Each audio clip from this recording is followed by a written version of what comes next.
So good day to each and everyone. So today I will be going to discuss to you the HTML tags advance. So this will be the continuation of Mr. Angelo Anchensa's report about HTML tags, but this time I will be going to discuss to you the advanced HTML tags. So for our overview, we have the introduction to HTML, definition of HTML tags, advanced HTML tags, and the 6 samples of advanced HTML tags, and lastly is the conclusion. So for our introduction, HTML or the Hypertext Markup Language uses element tags to structure content on a web page. Each tag serve as a specific purpose and help define how content should be displayed by the browser. So yung HTML, it serve as our structure sa ating web pages na siyang isino-show ng ating mga web browser when we're going to search something sa ating mga web browser. So definition of HTML tags. So an HTML tag is a code snippet that defines element in an HTML document. So tags mark the beginning and the end of the HTML elements, helping the browser to interpret and render content properly. These tags are enclosed in angle brackets and typically come in pairs, an opening tag and a closing tag. So our HTML tag usually it uses a angle bracket and usually by pair sila wherein meron tayong tinatawag na opening tag and the closing tag. So for our opening tag, so we use angle bracket and then the element or the tag that we use. So in this case, in this example, we have the angle and then P on inside of the angle brackets where in P stands for paragraph, and closing tag we use almost the same, but this time sa closing tag natin gumagamit tayo ng backslash na character for that defines where the element ends. So by using this, mas madaling maiintindihan ng mga web browser natin or mabilis nilang mai-interpret and mare-render yung mga content properly. Kung ano bang tag yung ginamit natin to create that structure. So some tags are self-closing and do not require a closing tag. So hindi lahat ng tags nire-require ng mga partners like closing and opening tags, because some of other tags they can be standalone or self-closing tags. Like for example, here is the image. So for image, we only use angle and then img and then the other element na kasama niya, wherein for example is image src. So it doesn't require any closing tags. Next, we have the advanced HTML tags. So when working with advanced HTML tags, you move beyond the basic structure and focus on the enhanced features, multimedia, web interactivity, and accessibility. So advanced tags are often used for improving layout design, integrating multimedia, controlling document behavior, and ensuring accessibility. So sa ating advanced HTML tag, usually ginagamit natin siya for improving layout designs and sa mga controlling and behavior ng ating content sa ating web pages. So usually ginagamit natin siya for features, multimedia, and website interactivity and accessibility for our user experience or user interface na din. So, as we go on to our topic, there are 6 samples of advanced HTML tags. So first, we have the form-related tags. So this form-related tags are the form allow user input, and advanced HTML tags help manage complex data inputs and outputs.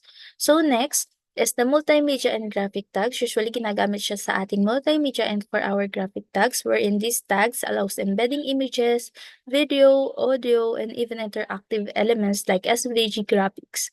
So third is the interactive tags. So in our interactive tag, HTML offers specific tags and that pair with JavaScript to enhance user in experience. So in our interactive tag, meron tayong ini-include na JavaScript for our interactive or responsive experience sa ating web pages.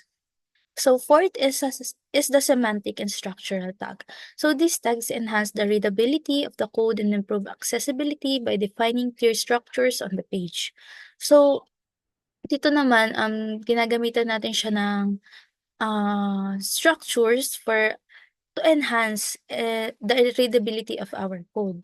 And next, we have document metadata and behavior tags. So advanced control of document behavior and interaction, especially with custom attributes, is crucial in modern web applications. So accessibility tag naman po is accessibility is essential for users with disabilities, ensuring that web pages can be easily read and navigated.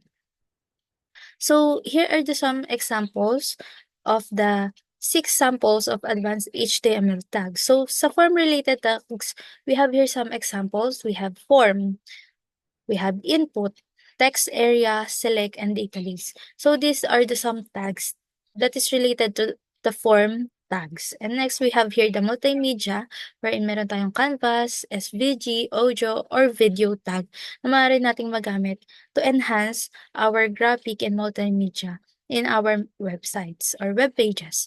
So sa interactive tag, meron tayong details, summary, dialogue, and progress. Next, sa semantic and structural tags, we have article, section, aside, navigator, main, and figure to enhance the readability of our content, of our structure in our code. And next is document metadata and behavior.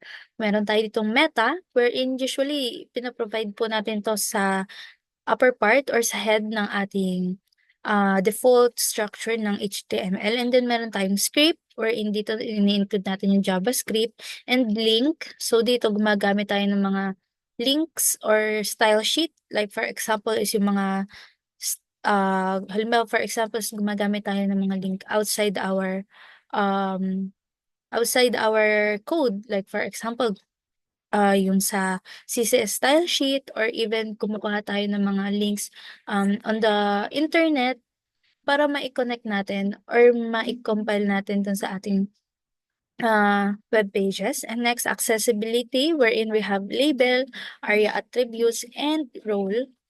Wherein dito naman po para ma-access natin, ma-improve natin yung accessibility dun sa ating web pages. So, for our conclusion, so advanced HTML tag significantly enhanced structure, functionality, and interactivity of modern web pages.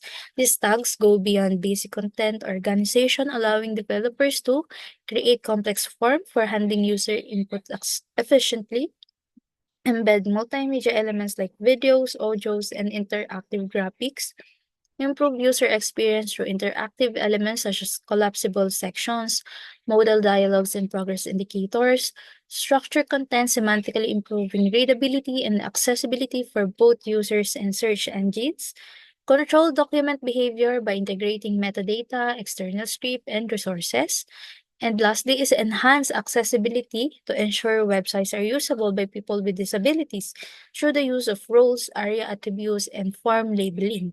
So by this, mastering these advanced HTML tags is essential for creating dynamic, responsive, and accessible web applications that offer an engaging user experience. So that would be the end of my discussion. Thank you for listening, and I hope may natutunan po. Thank you so much po.